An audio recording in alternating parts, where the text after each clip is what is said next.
पोइ फ़रिश्ता चवंदा आहिनि साईं सभई क़ुरान ॿुधण जे नियत सां कोन आया, हिकिड़ा ॿाहिरि बीठा, हिकिड़ा वीचारा अॻियां बीठा, हिकिड़ा ॿुधनि पिया।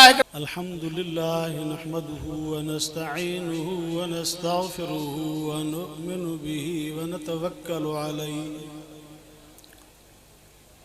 व नऊज़ु बिल्लाहि मिन शुरूरि अनफुसिना व मिन सय्यिआति अअमालिना।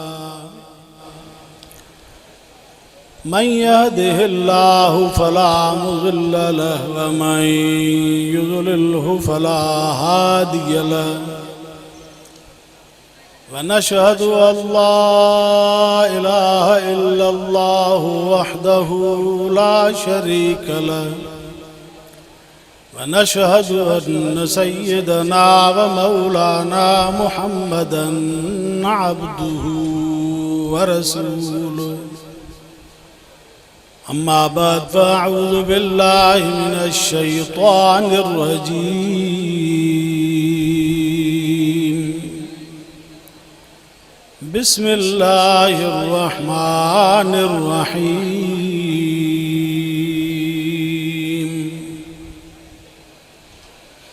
इन्नल्लज़ीना आमनू व अमिलुस सालिहाति कानत लहुम जन्नातुल फिरदौसि नुज़ुला खालिदीन फ़ीहा ला यबग़ूना अन्हा हिवला। सदक़ल्लाहु मौलानल अज़ीम व सदक़ रसूलुहुन नबियुस सादिक़ुल अमीन व नहनु अला ज़ालिका लमिनश शाहिदीन व शाकिरीन वल्हम्दुलिल्लाहि रब्बिल आलमीन। इन्नल्लाह व मलाइकतहु युसल्लूना अलन नबी या अय्युहल्लज़ीना आमनू सल्लु अलैहि व सल्लिमू तस्लीमा।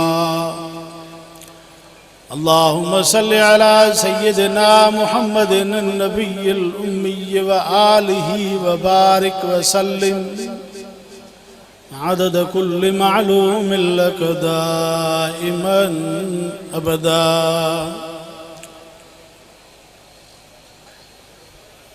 मुझा मोहतरम दोस्तों भाइरो, अज जो प्रोग्राम 10 मुहर्रम के हवाले से हर साल वांगुर शुहदाए इस्लाम के उनवान से अल्हम्दुलिल्लाह थी रहो है, जंहिंमें तव्हां सां शरीक थिया आहियो। अल्लाह रब्बुल आलमीन का दुआ है तरफ से तव्हां असांजी हाज़िरी के, हिन आमद के, हिन वेहण के, हिन ॿुधण के मंजूर ऐं मक़बूल फरमाए। अजीज दोस्तों, ये महफिलूं अल्लाह वट मक़बूल हूंदियूं आहिनि। हदीस पाक जे अंदर अचे थो, हजूर जन फरमायो तो अल्लाह ताला फ़रिश्तन के मोकिलींदो आहे तो मुझे बानन जो मुआयनो करे। अल्लाह के तो सजो इल्म आहे, रब के तो खबर आहे तो कहिड़ो बानो काथे आहे, कहिड़े हाल में आहे, कीअं थो करे, छा थो चवे, छा कहिड़ी चुरपुर, कहिड़ा हरकात ऐं सकनात अंदर खां भी वाक़िफ़ आहे। यालमु मा फ़ी सुदूर, उन्हीअ जी ज़ात। पर अल्लाह तबारक व तआला फ़रिश्तन के मोकिलींदो आहे त मुंहिंजे बाननि जो वञो मुआयनो करे अचो। पोइ फ़रिश्ता ज़मीन ते खिंडरी वेंदा आहिनि। के बाना रब साईं जा कहिड़े अमल में मसरूफ़ हूंदा आहिनि, के कहिड़े अमल में मसरूफ़ हूंदा आहिनि, के कहिड़े कम में मसरूफ़ आहिनि, के कहिड़ी महफ़िल में आहिनि, के कहिड़ी मजलिस में आहिनि। पोइ जॾहिं रब तबारक व तआला वटि वापसि वेंदा आहिनि, पोइ अल्लाह तबारक व तआला उन्हनि खां पुछंदो आहे त मुंहिंजे बाननि जो मुआयनो करे आयो, साईं करे आयो। ॾियो ख़बर मुंहिंजे बाननि खे कहिड़े हाल में ॾिठो, साईं ही हिते वेठा हा, ही हिते वेठा हा, हिन मजलिस में हुया, हिन महफ़िल में हुया, हिन जाइ ते हुया, हे हीअं करनि पिया, हे हीअं करनि। पोइ जंहिं महफ़िल में क़ुरान पाक पढ़ियो वञे थो ऐं क़ुरान पाक जे महफ़िल जो एहतमाम आहे, अल्लाह ऐं अल्लाह जे रसूल जूं ॻाल्हियूं ऐं दीन इस्लाम जूं ॻाल्हियूं ऐं नसीहत जूं ॻाल्हियूं ऐं मुस्लमाननि जे बाह में अख़ुवत ऐं इतिहाद जूं ॻाल्हियूं ऐं मुस्लमाननि में दीन जी अहमियत ऐं इस्लाम जी अहमियत ऐं क़ुरान जी अहमियत ऐं अल्लाह जे वहदानियत जी अहमियत जो तज़किरो, ये जॾहिं उते फ़रिश्ता अहवाल ॾींदा आहिनि सही ही इन महफ़िल में वेठा, क़ुरान जी महफ़िल, दीन जी महफ़िल हुई। अल्लाह ताला उन्हनि फ़रिश्तनि खे चवंदो आहे त तव्हां शाहिद हुजो मां इन महफ़िल वारनि खे जेके बि आया हुआ सभिनी खे माफ़ करे छॾियो। पोइ उहे फ़रिश्ता चवंदा आहिनि साईं सभई क़ुरान ॿुधण जे नियत सां कोन आया, हिकिड़ा ॿाहिरि बीठा, हिकिड़ा वीचारा अॻियां बीठा, हिकिड़ा ॿुधनि पिया, हिकिड़ा कोन पिया ॿुधनि। अल्लाह तबारक व तआला जे नबी फरमायो, रब तबारक व तआला उन्हनि खे चवंदो आहे त जेके बि आया हुआ मां सभिनी जे माफ़ी जो ऐलान कयां थो। ये अहिड़ियूं महफ़िलियूं आहिनि जो हज़ूर फरमायो ला यश्का जलीसुम, जेको बि हिते वेठो कोई बि ख़ुदा जे रहमत खां महरूम न वेंदो। दुआ कयो त अल्लाह तबारक व तआला असांजे बख़्शिश जो फ़ैसिलो फरमाए। अज़ीज़ो, दुनिया जो ही जहान अमल जो घर आहे। असां ॿ जहान क्रॉस करे आया आहियूं ऐं ॿ जहान अॻियां अचणा आहिनि। हिकिड़ो हुयो आलम अरवा, रूहनि जो जहान, ऐं ॿियो आलम बतन मां जे पेट जो जहान। ये जहान असां ॿई क्रॉस करे हिन दुनिया में आयासीं। अल्लाह से इन दुनिया में असांखे शूर ॾिनो, असांखे सम्झ ॾिनई, असांखे क़ुरान ॾिनई, असांखे रहबर रसूल जहिड़ो ॾिनई, असां ते पंहिंजा अहकामात फ़र्ज़ कयईं, पंहिंजो हुक्म ते हलण जो पाबंद बणायईं। इहो जहान असांखे अमल जो मिलियो।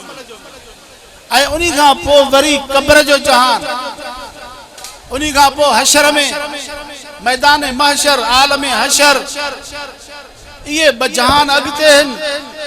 ॿ जहान क्रॉस करे आया आहियूं।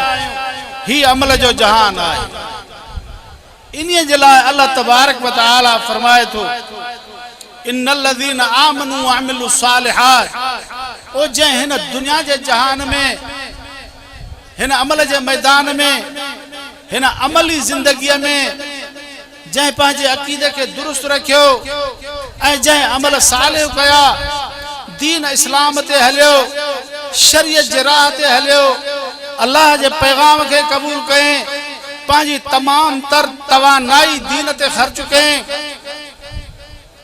अमल सालिह, अक़ीदो सुधारे, अल्लाह ताला उन्हनि जे इनाम जो ऐलान फरमाए, उन्हनि जे इनाम जो ऐलान फरमाए थो। ओ जन असांजे हुक्म खे लबैक चयो, जेके असांजे हुक्म खां ॿाहिरि तिर बराबर न विया, असांजे मोकिलियल रसूल जी इत्तिबा में लॻा रहिया। दुनिया जे अंदरि इम्तिहानात आया, दुनिया में सख़्तियूं आयूं, दुनिया में दुख आया, दुनिया जे अंदरि इंतिहाई उन्हनि खे वज़ुलज़ुलू ॾकाया विया, परेशान कयो वियो। दुनिया में उन्हनि ते तमाम गमबन जा, ॾुखनि जा या अंबार किराया विया, पर इस्तिक़ामत अलल हक़ जो मुज़ाहिरो कयो। अल्लज़ीन क़ालू रब्बुनल्लाह सुम्मा इस्तक़ामू, तौहीद जे वाट खां हेॾे होॾे न विया, शरीयत जे राह खां हेॾे होॾे न विया, हज़ूर जे इत्तिबा खां हेॾे होॾे न विया, पंहिंजे अज़ाइम ते पुख्ता रहिया, पंहिंजे नज़रिये ते पुख्ता रहिया, पंहिंजे फ़िक्र ते पुख्ता रहिया। पोइ जान वञे त वञे, बच्चा वञनि त वञनि, मिल्कियत वञे त वञे, धन दौलत वञे त वञे, पर अल्लाह जो नालो न वञे, शरीयत जो दामन हथ खां न छॾाइजे, हज़ूर जे इत्तिबा खां ॿाहिरि न निकिरजे। सुम्मा इस्तक़ामू, इस्तिक़ामत जो मुज़ाहिरो कयो। इन्हनि वारनि जे लाइ अल्लाह तबारक व तआला इनामात जो ऐलान फरमाए। अज़ीज़ो, ही दुनिया जो जहान, इम्तिहान जो घर इहो आहे, सब्र करण जो जहान इहो आहे। आज़माइश जूं घड़ियूं हिते ईंदियूं, हिते असांखे मज़बूत थी बीहणो, हिते असांखे दीन जे लाइ सभु चाहिणो आहे, हिते असांखे कोशिशि करणी आहे, हिते पंहिंजे रब खे राज़ी करे निकिरणो आहे। इन जे लाइ इंसान दुनिया में मुसम्मम इरादो करे त मां पंहिंजे जेको थी सघो हक़ ते क़ाइम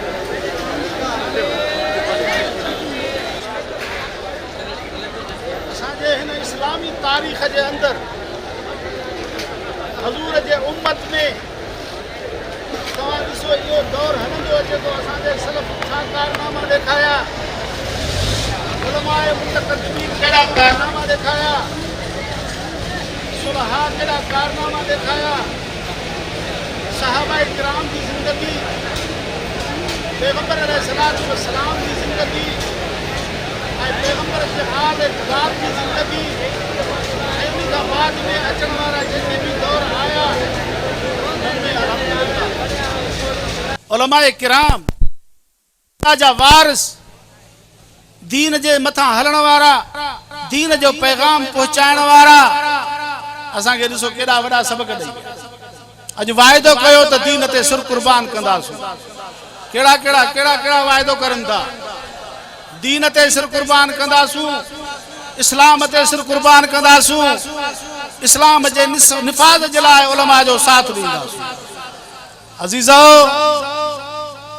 अॼु जो वक़्तु असां खां कुर्बानी वठे थो, अॼु जो वक़्तु असां खां कुर्बानी तलब करे थो। अज़ीज़ दोस्तो, पैगंबर अलैहिस्सलातु वस्सलाम जी ज़िंदगी असां उम्मत जे लाइ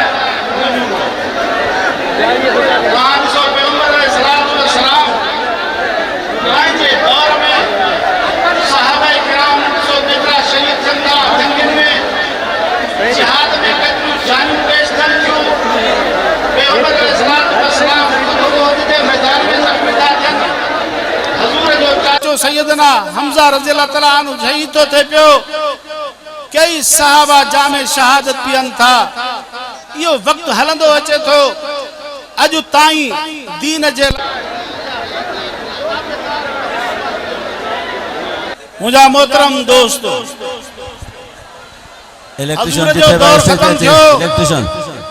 खुलफाए राशिदीन जो दौर शुरू थियो, पोइ बि इस्लाम जे लाइ जानियूं कुर्बान थियनि पियूं ऐं इस्लाम जा आशिक पंहिंजे जान जा नज़राना ॾियनि पिया। ऐं हाणे ताईं बि अल्हम्दुलिल्लाह उन सलफ़ सालिहीन जे तरीक़े ते उम्मत जा अफराद हलंदा अचनि था पिया, जेके इस्लाम जे सरबुलंदी जे लाइ पंहिंजी कुर्बानियूं पेश करनि था। मुंहिंजा अज़ीज़ दोस्तो, तव्हां असांजे मथां फर्ज़ बणिजे थो, तव्हां असांजे मथां बि फर्ज़ बणिजे थो त असां बि पंहिंजे इन उलमा जे जमात सां साथ ॾियूं, पैगंबर जे वारिस जमात सां साथ ॾियूं, उलमाए हक़ सां साथ ॾियूं। जाथों असांखे क़ुरान मिले थो, जाथों हज़ूर जो फरमान मिले थो, जाथों असांखे हज़ूर जो तरीक़ो मिले थो, इन जमात सां असां बि तादम हयात साथ ॾियूं ऐं इन जमात जे हुक्म ते हलूं। अल्हम्दुलिल्लाह मौजूदा दौर जे अंदरि जमियत उलमाए इस्लाम बरसरे पैकार आहे, बरसरे मैदान आहे। बातिल कुवतूं केतिरा बि हीला हलाइनि थियूं, पर अल्हम्दुलिल्लाह जमियत उलमा इस्लाम हिकिड़े मुल्क जे अंदरि मज़बूत ऐं मुस्तहकम जमात आहे, जेका पंहिंजे फार्मूले में, पंहिंजे नज़रिए ऐं पंहिंजे सोच में इंतिहाई सरगर्मी अमल आहे। अॼु वाइदो कयो त इन जमात सां हमेशा हमेशा साथ निभाईंदासूं। अल्लाह तबारक व तआला तव्हां असांखे बि पंहिंजे उन असलाफ जे तरीक़े ते हलण जी तौफ़ीक़ अता फरमाए ऐं अल्लाह तबारक व तआला असांखे बि दीन इस्लाम जे लाइ शरीयत मुतारा जे निफाज़ जे लाइ जेकॾहिं सिर कुर्बान करण जी ज़रूरत पई त सिर कुर्बान करण जी बि अल्लाह ताला असांखे तौफ़ीक़ अता फरमाए। काफ़ी उलमा अञा वेठा आहिनि, मां जेकी लफ़्ज़ चया अल्लाह ताला क़बूल फरमाए। असांजे बिरादरम सैयद हमादुल्लाह शाह जे महिनत खे ख़ुदा क़बूल फरमाए। अल्लाह ताला साईं सैयद निसार अहमद शाह खे वरी उमिर अता फरमाए। हमेशा अल्हम्दुलिल्लाह इन्हनि दरगाहनि दीन जो बोलबाला कयो आहे। इतां हज़ूर जी सुन्नत ज़िंदा थी आहे। इतां ई तव्हांखे अॼु पैगाम मिले थो पियो सैयद शुहदा इस्लाम जो उनवान सां। इंशाअल्लाह वाइदो कयो त इन्हनि सां निभाईंदासूं, इन आल रसूल सां निभाईंदासूं ऐं इन आल बैत रसूल सां निभाईंदासूं ऐं उलमा जे वारिस अंबिया जी वारिस जमात उलमा जे जमात सां निभाईंदासूं। अल्लाह तबारक व तआला तव्हां असांखे हिन आमद के कबूल फरमाए। आखिर दावाना अनिल हम्दुलिल्लाहि रब्बिल आलमीन। मुडहवा हालाणीअ में हकवारा पुगा था शान हुसैन जो गायूं असां सच्चा हुसैनी आहियूं। था शान हुसैन जो गायूं असी सच्चा हुसैनी आहियूं। अॼु साईं निसार अहमद शाह जे आई जमात जलसे ते। अॼु साईं निसार अहमद शाह जे